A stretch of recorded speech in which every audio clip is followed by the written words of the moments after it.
लग्न समारंभावरून परत येत असताना झालेल्या अपघातात 3 जण ठार झाले तर 6 जण जखमी झाल्याची घटना अहिल्यानगर जिल्ह्यात घडली आहे।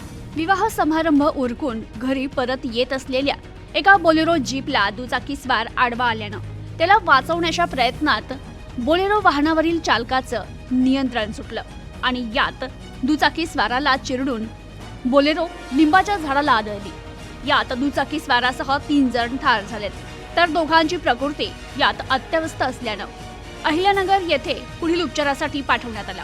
श्रीरामपूर नेवासा राज्य मार्गावर टाकळीभान शिवारात ही घटना घडली आहे। टाकळीभान येथील प्रगतिशील शेतकरी शिवाजीराव धुमाळ यांच्या मुलाचा विवाह प्रवरा संगम येथे आयोजित केला होता।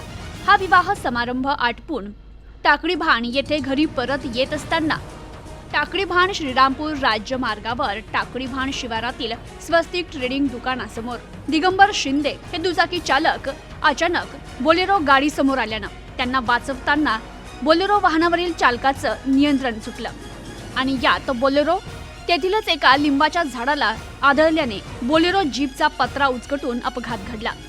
बोलेरो गाडीत बसलेल्या धुमाळ यांच्या नातेवाईकांना यात मोठी दुखापत झाली आहे। या अपघातात बोलेरो जीपचा चक्काचूर झालाय तर मोपेड दुचाकीचंही मोठं नुकसान झालंय।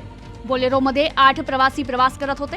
वर्दळीच्या ठिकाणी हा अपघात झाल्यानं तरुणांनी त्वरित मदतीसाठी घटनास्थळी धाव घेतली।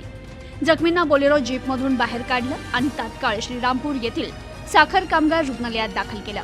उपचारादरम्यान दुचाकीस्वार दिगंबर शिंदे यांचा मृत्यू झाला तर बोलेरोतील सातारा येथील नातेवाईक जाधवराव कुटुंबातील गोपिका जाधवराव, देवयानी जाधवराव या 2 महिलांचा उपचारादरम्यान मृत्यू झाला तर इतर जखमींपैकी सुशील इंगळे, दिलीप जाधवराव या दोघांना उपचारासाठी नगरमध्ये हलवण्यात आले तर उज्ज्वला इंगळे, जनार्दन जाधवराव, प्रकाश धुमाळ, सुप्रिया धुमाळ या जखमींवर साखर कामगार रुग्णालयात उपचार सुरू आहे।